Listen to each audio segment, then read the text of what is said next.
どうも、袋モモンガのケージ掃除のためにアンモニアガス検知器を買った投稿者です。現在の時刻は午後、朝にケージを掃除して放置した状態です。ガスの濃度単位は ppm、ケージの前が 0.5ppm、近づけると 0.9ppm ぐらい。ケージの匂いはアンモニアとアセトアルデヒドだそうです。ただアセトアルデヒド検知器は値段が高すぎて諦めました。今回はアンモニアガスの濃度でケージの匂いを測定し、ケージ内の汚れ具合を確認してみます。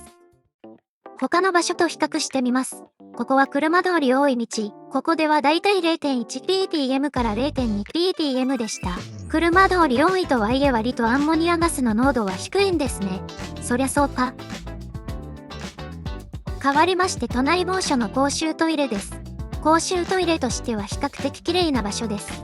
数値は 0.8ppm 前後。あれ我が家の袋モモンガ部屋より匂わないのを。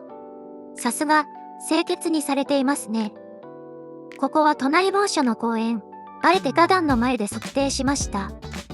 花の匂いにもアンモニアガスが少し含まれているのか道路よりちょっと高いですね。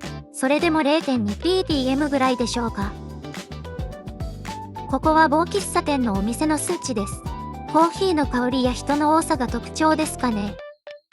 もちろん喫茶店では臭いという感覚はありませんが、匂いの一つとして感じることができますね。さて家に戻ってきて、汚れていると思われているポーチ。数値を測ってみます。1.0ppm 前後になりますね。私はこの辺りの数値で汚れていると判定しています。0.8ppm ぐらいの時は実際に匂いを嗅いだりポーチの中身をチェックして、洗うかどうかを決めたりします。これにより自分で匂いを嗅いでポーチの汚れの判定を行わなければいけないケースが減り、私がアレルギーを発症する可能性が減ると思います。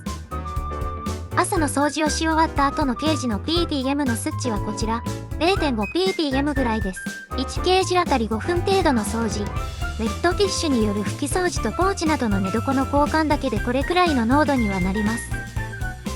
ポーチの中に袋モモンガが入っていますが、入っている子を含めて 0.5ppm ぐらいです。外部の人が部屋に入ると匂いに気づきますが、私たち家族には気にならない程度の匂いになりました。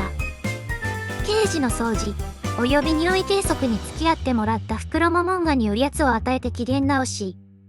ホワイトモザイクのシロちゃんです。8歳ぐらいのおばあちゃんですね。匂いを計測されたり、ケージの中の自分たちの匂いを消されたりして、ちょっと拗ねていたのでおやつをプレゼント中。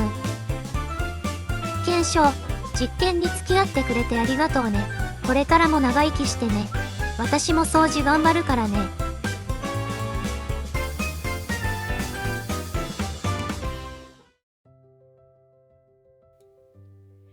ご視聴ありがとうございました。